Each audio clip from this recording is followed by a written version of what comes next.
이번에 소개 한 번만 부탁드리겠습니다. 안녕하세요. 저는 경기도 화성시에 거주하는 취미 목공방을 운영하는 취미 목공러라고 소개해드리겠습니다. 혹시 그 목공을 접하게 된 계기는 어떤 게 있을까요? 어렸을 때 살던 집 윗집에 일명 대목수라고 하시는 분이 사셨거든요. 그래서 집안에 조그만 작업장이 있었고, 그리고 되게 어릴 때다 보니까 막 옆집에 놀러 가고 그러잖아요. 네네. 그러면서 그 작업장에 들어가가지고 그 수공구나 이런 것들 막 걸려있는 걸 신기하게 바라봤던 기억들이 있었거든요. 되게 좀 흥미로운 공간, 이런 기억들이 있었는데, 이게 나중에 커가지고 목공방을 지나다가 딱 옛날 생각이 난 거죠. 그래서 배워보고 싶은 생각에 방문을 했었는데, 그때는 좀 결혼 초기도 하고 시간이나 뭐 금전적 여건 때문에 잠시 미뤄뒀다가 다시 한 10년쯤 지나가지고 그때쯤 지나서 목공방을 다시 찾아갔죠. 그 목공이 취미로서 느껴지는 매력이 있을 목공 취미로 갖기 전에 그 산악자전거 타는 취미랑, 그리고 그걸 한 다음에 다시 또 요리의 취미가 있었거든요. 뭔가 만들어진 게 남는 생산적인 취미라고 생각을 하거든요. 물론 요리도 그 음식이 남아서 다른 사람들과 함께 즐길 수 있는 그런 생산적인 부분이 있긴 하지만 일단 먹으면 없어지잖아요. 근데 목공 작품은 만들고 나면 그 잘 만든 작품은 수십 년이 가기도 하고 또 대를 물려줄 수도 있는 작품이라고 생각하거든요. 그리고 물건이 남고 누군가가 그걸 잘 쓰고 있는 모습을 볼 때 되게 또 기쁘기도 하고요. 네. 그런 면에서 매력적인 취미라고 생각합니다. 독자적인 이 공방 창고를 하시게 된 이유가 뭔지. 일단 목공 하시는 분들은 자기 공간을 갖는 게 되게 그 로망? 뭔가 약간 그 되게 그렇게 하고 싶어 하시거든요. 근데 저도 그런 부류 중에 하나죠. 대부분 다들 자유롭게 자기 혼자만의 공간을 갖고 싶어 하는 이유 중에 하나일 거예요. 근데 저도 이 교육공방이라고 하는 목공방을 3곳을 다니면서 약간 불만도 많고 뭔가 좀 갈증도 많이 느꼈거든요. 근데 이제 물론 자유롭게 아무 때나 와서 할 수 있는 그런 부분도 그 갈증의 요소 중에 하나였고요.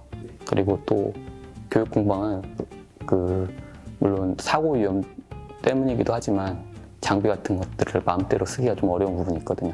그런 것들 때문에 그 더욱 내 공방을 갖고 싶었고요. 그리고 결정적인 건 마지막 공방인데 잘못된 방식으로 제작을 하는 공방이 있었어요. 잘못된 나뭇결로 제작을 하는데도 제가 이렇게 하면 안 되지 않냐 하는데 도저히 그 공방장과 의견 충돌을 어떻게 협의가 볼 수 없더라고요. 그래서 그 공방장과 마지막으로 싸우고 제 공방을 차리게 됐죠. 둘러보면서 공방 소개 같은 것도 이제 기계도 한 번씩 소개해 주시고 네. 주로 사용하시는 도구들 이제 한 번씩 소개해 주실 수 있나요? 네. 어떻게 움직여서 보여드릴까요? 공방 면적은 일단 15평으로 알고 있고요. 그리고 비좁다 보니까 저도 처음에 어떻게 놓을지 좀 생각을 했었어요.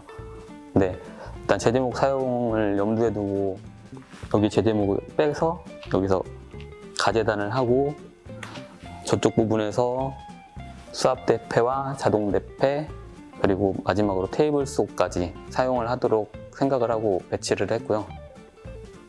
공방 기계들은 그 폐업하는 공방에서 중고로 구입을 했어요. 여기 테이블소에 있는 같이 딸려 있는 이 보조 테이블과 작업대 뭐 이런 것들까지 같이 그리고 여기 각도 절단기에 딸려 있는 이런 것까지 같이 중고로 구입을 해왔고요. 그리고 나머지 이제 용돈을 조금씩 모아가지고 최근에 산 건 각들기를 샀고요. 그리고 그 공방이 좁아서 욕심은 좀 커다란 것들을 놓고 싶지만 여기 벨트 샌더하고 밴드소 그리고 저쪽 구석에 있는 그 드릴 프레스를 구입을 했었죠. 그리고 저기 끝에는 클램프들을 모아서 벽 쪽에 걸어두었고요. 자주 쓰는 수공구들 버니어 캘리퍼스라든지 줄자, 객각기 게이지라든지 조그만 철자들, 필기구들을 여기다 놨죠. 그리고 자주 쓰는 커뮤니케이션 스퀘어랑 뭐 삼각자 같은 경우 그리고 대패들 아직은 그 서양 대패만 써봐가지고 서양 대패 위주로 구입을 하려는 예정이고요. 지금 가지고 있는 건 2개밖에 없습니다. 그리고 기타 자들이나 톱들을 이쪽에 비치해 두었죠. 그리고 이건 다이소에서 산 제품인데요. 그 안에다 뭐 철물들 보관을 하고 있고요. 네. 그리고 서랍에 이제 각종 경첩이나 나사못 그리고 뭐 전동 공구 같은 거 조그마한 것들을 넣어두는 상태죠. 공간에 뒤에 있는 가구가 있는데 혹시 어떤 가구신지 한번 네. 설명 한번 부탁드리겠습니다. 최근에 지금 만들고 있는 마지막으로 지금 이쪽 옷걸이가 있는 쪽 문만 달면 완성인데요. 저희 딸을 위한 옷장이고요. 네, 대부분 제가 만드는 거는 취미 목공방이기 때문에 가족들이나 거의 대부분이 한 60%가 저희 딸 거고요. 그리고 시간 나면 그 가족들, 뭐 친척, 그리고 와이프한테 잘 보이기 위해서 그 처갓집에 선물도 좀 하고 그러고 있습니다. 가구 만드는데 혹시 시간은 얼마나 소요되는지? 보통 퇴근하고 집에 가는 시간이 한 8시에서 10시 사이 정도 되고요. 공방에서 한 보통 평일은 3시간 정도, 그리고 주말은 한 5-6시간, 그리고 일요일 날은 좀 웬만하면 쉬려고 하는 상황이라서 이거 같은 경우는 지금 한 달 정도 걸려서 만든 상황이고요. 그리고 좀 조그만한 소아옷들은 2주에서 3주 정도가 소요되죠. 께서는 처음으로 목공 시작할 때 어떤 제품들을 좀 많이 사용하셨는지 혹시 알려주실 수 있나요? 처음에는 교육공방 다니다 보니까 그 교육공방에서 비치해 놓은 공구들을 사용했고요. 그리고 한 3곳 정도 교육공방 다니면서 아무래도 그 공방마다 사용하는 제품들이 조금씩 달랐는데 그래서 써보면서 좀 좋은 것들이 있더라고요. 그래서 나중에 제가 공방을 차리면서는 그런 괜찮았던 공구들, 그런 것들로 쓰게 됐죠. 그냥 저도 아직은 좀 더 써봐야, 솔직히 말씀드리면 좀 더 써봐야 알 것 같아요. 일단 그냥 많이들 쓰시는 뭐 페스툴이라든지 아니면 뭐 널리 알려진 그 유명 브랜드 그런 것들만 써보고 있는데, 일단 뭐 그 저렴한 제품들을 써보신 분들은 아무래도 나중에 추가 지출을 막기 위해서는 뭐 좀 더 돈을 지불하더라도 고가 제품을 사용하는 게 절약하는 방법이다 이렇게 말씀을 하시는데, 그것까지를 제가 느끼지는 못한 상태예요. 그래서 좀 솔직히 뭐라고 말씀드리기가 좀 어려운 부분 중에 하나입니다. 목공을 하실 때 가장 아쉬운 점이 있다면 어떤 점이 아쉬워요? 네, 아직은 제가 뭐 창업 공방은 아니기 때문에 주로 이제 선물을 많이 하는데요. 이 선물 같은 걸 드렸을 때 약간 고마워하고 딱 끝나는 분들 있죠. 그런 분들 외에는 딱히 취미이기 때문에 크게 아쉬운 부분은 아직 없고, 이런 공간을 가지고 있다는 것만으로도 좀 아내한테 고마울 뿐이죠. 그럼 혹시 반대로 이제 목공을 취미로 하시면서 가장 보람을 느낄 때는 이제 언제이실까요? 이제 아까도 말씀드린 것처럼 취미로 하기 때문에 선물을 많이 드리는데요.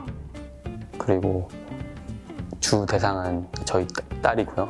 딸이 잘 쓰고 있는 걸 볼 때 가장 보람을 느끼죠. 1년 전쯤에 만든 게 침대인데요. 그 침대에서 잘 자고 있는 모습 볼 때 가장 기분이 좋고요. 또 그 침대 뒤에 만든 게 책상이 있는데요.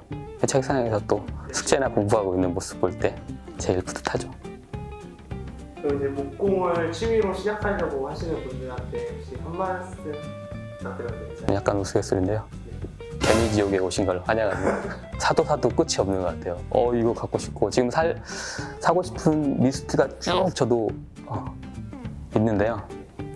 이제 돈이 부족한 관계로 용돈을 좀 모아가지고 계속 하나씩 그 리스트를 지워 나갈 생각인데요. 아마도 끝이 없지 않을까 싶어요. 마지막으로 최종 목표가 있으시다면?